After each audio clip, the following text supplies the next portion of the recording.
Hello hello, j'espère que vous allez bien. Je vous retrouve aujourd'hui pour une nouvelle vidéo et je reviens pour vous faire les sorties littéraires du mois d'octobre. J'ai noté pas moins de 15 sorties, je crois, quelque chose comme ça.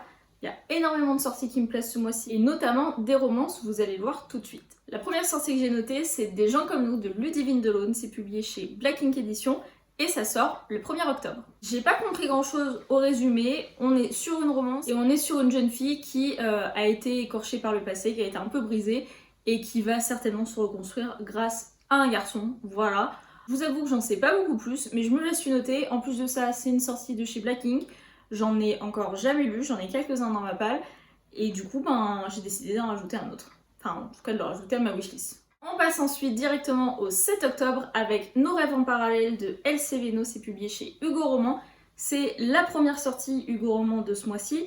Vous allez voir que c'est pas la dernière parce que j'en ai noté au moins 4 je crois. Pour cette romance, on est typiquement sur le genre de romance que j'adore, c'est-à-dire deux personnes ici, c'est Sohan et Cassandre, qui se sont rencontrés quand ils étaient jeunes, qui sont devenus amis, pourtant tous les opposés, mais ils sont devenus très amis, ils sont devenus extrêmement proches.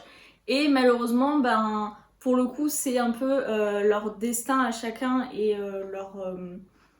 leur projet à chacun qui va faire qu'ils vont s'éloigner jusqu'à ce qu'un jour ils finissent par se retrouver dans leur ville natale parce que Sohan y est revenu en étant complètement brisé. Est-ce que j'ai besoin d'en dire plus? Non. Moi personnellement, ça me suffit. Toujours le 7 octobre et toujours chez Hugo Roman, j'ai noté une romance de Noël. Si vous me suivez depuis assez longtemps, vous savez que c'est assez exceptionnel pour être notifié quand même, puisque je n'ai lu qu'une seule romance. Non, j'ai dû lire 2 romances de Noël.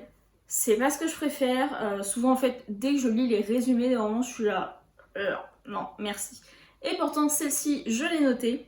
Et il s'agit de Tout ce que je veux pour Noël, c'est toi de Phoenix B. Asher. Et encore une fois, on est sur 2 personnes qui se connaissaient et qui ont été amoureux à l'adolescence, qui ont chacun continué leur vie de leur côté par la suite. Et dans cette histoire, ils se retrouvent forcément au moment de Noël, forcément dans un paysage où il y a de la neige, etc. Et ils vont retomber l'un sur l'autre et avoir du coup ce qui va se passer après ces retrouvailles. Je ne sais pas si j'aimerais ma lecture, je ne sais même pas si je la lirai cette année ou pas. Je vous dis, les romances de Noël, c'est vraiment quelque chose avec lequel j'ai un peu de mal. Mais je sais que par exemple, celle que j'avais lue l'année dernière, qui était... Je n'ai plus le nom, je vous mettrai la couverture ici. Mais c'était une romance où le personnage masculin travaillait dans un centre d'aide aux personnes qui vivent dehors, à qui il apportait des repas, etc. Et la jeune femme était issue d'un milieu complètement différent et elle finissait par venir l'aider, enfin je ne sais plus trop, mais j'avais bien aimé, donc du coup je me dis pourquoi pas en retenter une cette année. J'ai lu au moins une quinzaine de résumés de romances de Noël qui sortent dès le mois d'octobre et c'est le seul qui m'a attirée. Donc écoutez, on verra bien ce que j'en pense quand je l'aurai lu. On change de registre et on passe sur de la fantasy pour le 13 octobre avec L'Arpenteuse de rêve de Estelle Faye qui est publié chez Rajo. Dans cette histoire, on va suivre Miri qui est une arpenteuse, c'est-à-dire qu'elle peut s'immiscer dans les rêves des gens. Malheureusement, ça fait des années qu'elle a arrêté de faire ça puisque à cause de son don, en fait, elle a causé la mort de sa sœur et du coup, elle a décidé de faire en sorte de ne plus rentrer dans les rêves des gens grâce à une plante qui l'en empêche. Mais on dit souvent qu'on n'échappe pas à son destin et Miri n'échappera pas au sien, puisque dans la ville où elle vit, d'étranges fantômes vont se mettre à apparaître dans les rêves des gens et du coup Miri va être contrainte de redevenir une arpenteuse pour essayer de comprendre un peu ce qui se passe, qu'est-ce que c'est que ces fantômes et est-ce qu'elle peut aider d'une quelconque façon que ce soit. Ça me donnait hyper envie, je trouve le résumé hyper original et j'aime bien en fait à chaque fois quand il y a des fantaisies un peu autour du rêve, etc. comme Le Faiseur de rêve par exemple. Du coup je me le suis notée et j'ai vraiment très hâte de le découvrir. Et même si je le lis pas tout de suite, en tout cas j'ai hâte d'entendre les avis des gens. On reste sur le 13 octobre avec une sortie BD cette fois, il s'agit du tome 4 de Sorceline de Sylvia Douillet et Paola Antista. C'est publié chez Vent d'Ouest. Et pour le coup, je vais pas vous faire un résumé parce que c'est un tome 4, mais j'ai lu les 3 premiers tomes de cette saga de BD que j'ai beaucoup aimé. J'adore les dessins et j'aime vraiment beaucoup l'univers qui m'avait un petit peu fait penser à Harry Potter dans le premier tome. Du coup, j'ai très hâte de lire ce tome 4. On reste encore sur le 13 octobre, mais on revient sur de la romance avec le tome 1 de la saga Force Spéciale de Lindsay Cross. C'est publié chez Bookmark et je vais lire le résumé parce que je m'en souviens plus. J'ai pas tout compris parce que j'ai lu ça rapidement, mais si j'ai bien compris quand même, On va être encore une fois sur deux personnages qui se connaissaient et qui vont être amenés à se retrouver. Vous avez compris, c'est le genre de romance que j'aime, c'est le genre de romance que je note à chaque fois. Et il me semble qu'on va être dans un univers, dans un background de personnages qui font partie de l'armée, si je dis pas de bêtises. Je ne suis pas sûre d'avoir déjà lu des livres avec l'univers de l'armée en fond. Du coup, c'est à plus aussi parce que ça me fera découvrir ça. Et puis c'est les éditions Bookmark. J'en ai pas encore lu beaucoup, mais il y en a de plus en plus qui me font envie chaque mois, vous le remarquez. Chaque mois, j'en note un ou deux de plus. Je crois que c'est la dernière le 13 octobre, mais on reste du coup sur le même jour avec The Fire Between Us de Jessica Urban qui sort chez les les éditions EH. C'est quoi EH? C'est Hachette ou c'est juste EH? Ah non, c'est vrai, EH c'est Harlequin. Bref, aux éditions Harlequin. Vous me tapez si je vous dis que je crois qu'on est encore sur deux personnages qui étaient amis et qui vont finir par se mettre ensemble, mais ça va pas bien se passer et du coup va y avoir une histoire de se pardonner, etc. etc. Je crois qu'on est là-dessus. Voilà. Je crois que j'ai pu vous faire des résumés des romances en fait, parce qu'à chaque fois, à part l'univers qui change un peu et les raisons du pourquoi du comment, on est plus ou moins toujours sur la même chose. On avance d'un jour et on passe au 14 octobre avec une sortie de chez Hugo Roman qui est Scottish Rhapsody de Delinda Dane. Dans cette romance, vous l'aurez compris au titre, mais on part en Écosse. Je suis actuellement en train de bouffer la série Outlander. J'ai commencé le tome 1 des McCoy. Du coup là, je suis à fond dedans et du coup, ce livre me fait encore plus envie là en ayant relu le résumé à l'instant.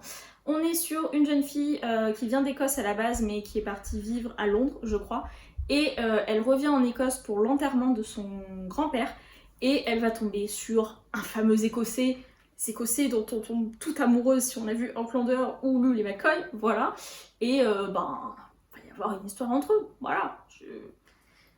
Je sais pas, moi je suis trop à fond là-dedans en ce moment donc juste ça me donne trop envie. Toujours le 14 octobre et toujours chez Hugo Roman, on a Au péril de nos cœurs qui sort et qui est écrit par Maloria Cassie.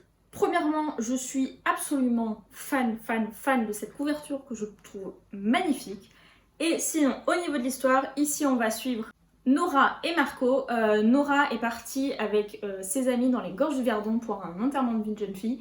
Et Marco, lui, est avec ses amis dans un camping et il se trouve qu'au final, ils deviennent voisins les uns des autres et ils vont être amenés un peu à faire des soirées ensemble, etc. Jusqu'au moment en fait où ils vont être amenés un petit peu à se rapprocher et il y a une phrase à la fin du résumé qui dit « Non seulement leur cœur mais également leur vie qui vont être mises en péril, en réchapperont-ils » Donc voilà, j'ai hâte de voir un petit peu pourquoi leurs vies vont être mises en péril, voilà. Et voilà, je crois qu'on est arrivé au bout des sorties Hugo Roman que j'ai notées pour ce mois-ci. Vous avez vu qu'on en a quand même une belle liste. Le 15 octobre, on a le tome 1 de Three Dark Crowns de Kendra Blake qui sort chez les éditions Léa, qui étaient autrefois les éditions Lynx. J'ai découvert ça il y a pas longtemps. Ce livre, je me l'étais noté déjà en VO à l'époque, il était dans ma wishlist depuis un bon moment. Forcément, quand j'ai vu qu'il sortait en français, je me suis tout de suite jetée dessus pour le rajouter à ma wishlist. En revanche, je ne sais absolument plus de quoi ça parle. Le résumé que j'ai sur Booknote est en anglais. Et je vais pas vous mentir, j'ai un petit peu la flemme d'aller en chercher en français. Mais je vous en mettrai en français dans la barre d'infos, c'est promis. Comme ça, si vous voulez aller voir, vous n'aurez qu'à cliquer là-bas. On avance jusqu'au 21 octobre avec The Reason de Stephanie Thorne qui sort chez les éditions Bookmark. Vous me voyez venir. On est encore sur deux personnages qui se retrouvent alors que c'était leur... En fait, on a une jeune femme qui retourne sur son île d'enfance et qui retrouve son premier amour. Mais bien évidemment, on n'a pas que ça. On a notamment le personnage masculin qui est en deuil parce qu'il a perdu toute sa famille. Et voilà, on va avoir des espèces de secrets, des histoires de pardon, etc. J'arrive même plus à vous faire des résumés parce qu'en fait, je me dis que vous, ça vous donne pas envie, mais moi, juste ça me donne envie. Alors, je sais pas comment faire pour vous donner envie. Mais peut-être que juste ce que je dis, ça vous donne envie, je ne sais pas. Dites-moi dans les commentaires. On arrive sur la fin du mois, mais il reste encore 4 sorties. J'ai noté le 28 octobre le tome 2 de Harry Potter, des éditions éditées avec les éditions Minalima. Ils avaient sorti le tome 1 l'année dernière, je pense que vous voyez de quelle édition je parle. De toute manière, je vous mets la couverture du tome 2 qui sort là, juste ici.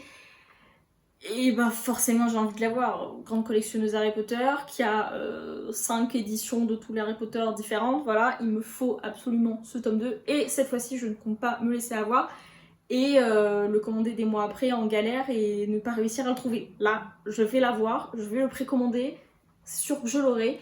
Pour ceux qui ne sont pas au courant, cette nouvelle édition avec les éditions Minalima, du coup c'est les éditions Harry Potter, le livre d'Harry Potter qui est réédité avec le texte en intégralité, mais avec des ajouts à l'intérieur et notamment des ajouts d'illustrations, de choses pop-up qui se soulèvent, qui se tournent, etc.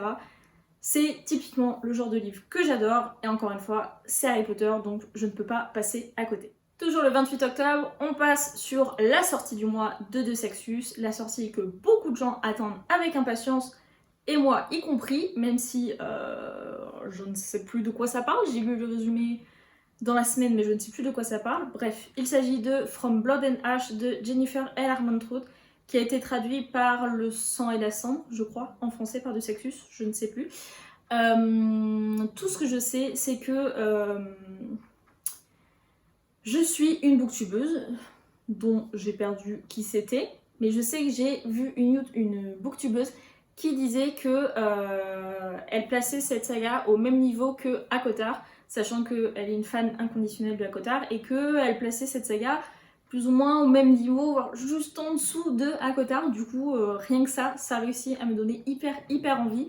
Et pour le coup, j'ai encore jamais lu de Jennifer L. Armentrout, pourtant j'en ai beaucoup dans ma palle. Et au final, je pense que ce sera le premier. Le 29 octobre, on a le tome 4 de La Boîte à Musique, la BD La Boîte à Musique de J.G. Carbone qui sort chez Dupuis. Comme pour Sorceline, je ne vais pas vous faire un résumé, mais je suis fan de ces BD, je suis fan des dessins, des couleurs, j'adore l'histoire. Et ça fait un moment qu'on attend ce tome 4, parce que je crois que le tome 3 est sorti il y a un an, il y a moins d'un an, je ne sais plus. D'ailleurs, j'ai toujours pas lu le tome 3. Je vous dis, ça fait un moment qu'on attend, j'ai toujours pas lu le tome 3, hein, mais c'est pas grave, je me dis je lirai le tome 3 et le tome 4 d'un coup, comme ça m'en fera plus. Mais pour ceux qui ne connaissent pas encore cette saga, foncez, les dessins sont sublimes et c'est génial, voilà, c'est tout. Bien évidemment, j'ai gardé... non, en fait, j'allais vous dire, j'ai gardé le meilleur pour la fin, mais c'est juste qu'il sort à la fin du mois. Mais le tout dernier livre que j'ai noté, qui sort le 29 octobre, c'est Un palais de flammes et d'argent de Sarah J. Maas, publié chez La Martinière. Et voilà, c'est tout ce que j'avais à dire. Non, plus sérieusement, c'est du coup la suite de ACOTAR, enfin la nouvelle saga, je ne sais pas comment appeler ça, voilà, je panique toujours quand il faut expliquer comment ça se passe. Mais en gros, pour moi, ACOTAR, donc Un palais d'épines et de roses, c'est une trilogie. Ensuite, on a eu le tome 3.5, qui était un peu un gros prologue. Et là, de ce que j'ai compris, c'est une nouvelle saga, mais qui se passe juste après la fin d'ACOTAR et qui suit les personnages de ACOTAR, mais notamment deux personnages que je ne citerai pas pour ne pas vous spoiler si vous ne voulez pas être spoilé. Et j'ai hâte, mais j'ai tellement hâte, si vous saviez, c'est-à-dire que j'avais tellement hâte déjà il y a longtemps que j'avais acheté le tome 1 en VO, que j'avais acheté ce tome en VO au mois de février, je crois, quand il est sorti. Bon j'ai jamais réussi à me mettre à le lire en VO, j'ai lu le premier chapitre et puis j'ai jamais continué, voilà, parce que on sait tous que je n'arrive pas à lire en anglais, en tout cas j'arrive pas à m'y mettre. Donc du coup, j'ai très hâte, et autant vous dire que lorsque je vais l'avoir en ma possession, je finis le livre que j'ai en cours le plus vite possible et je me jette dessus, c'est une obligation. Et voilà, écoutez, c'était tout pour cette vidéo, j'espère qu'elle n'aura pas été trop longue, j'espère qu'elle n'aura pas été trop brouillon. J'ai l'impression que je n'arrive pas vraiment à vous faire des résumés pour les romances, souvent, parce que déjà, je n'arrive pas à faire des résumés, quoi qu'il en soit, et pour les romances, je sais pas, il n'y a pas de contexte à vous expliquer, comme dans de la fantaisie, etc. Du coup, j'ai un peu de mal à vous les expliquer, mais dites-moi quand même si ce que j'ai pu vous dire vous donne envie. N'hésitez pas aussi à me dire, vous, les sorties que vous avez notées pour le mois d'octobre, parce que je suis sûre que je suis passée à côté de certaines. Bon, ne me dites pas les romances de Noël, hein, j'ai tout lu, les résumés tous, il n'y en a aucun qui me fait envie, ça c'est sûr. En tout cas, en attendant de vous retrouver pour la prochaine vidéo, je vous souhaite de merveilleuses lectures, et je vous dis à bientôt. Salut!